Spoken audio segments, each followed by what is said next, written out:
Welcome sa aming T Brothers Tools What's in the Box video. Ang power tool na papakita namin ngayon ay ang Makita 9556HN angle grinder. Check natin yung size ng box. 13.5 inches ang haba. Lapad 5.5 inches. Ang taas 5 inches. Check na natin yung laman ng box. Yung kanyang manual, warranty card, diamond blade, flap disc, spanner wrench, side grip, guard cover, at yung unit.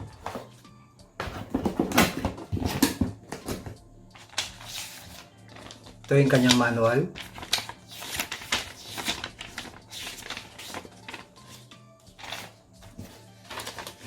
Warranty card.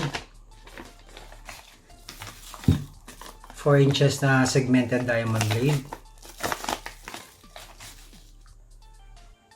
4 inches na flap disc. Spanner wrench.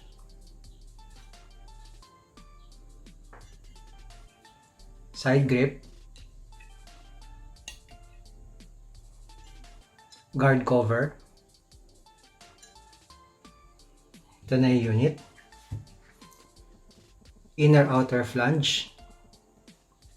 Ito yung lock. Side switch.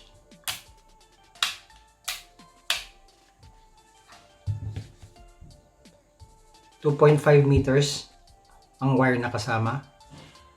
Flat plug.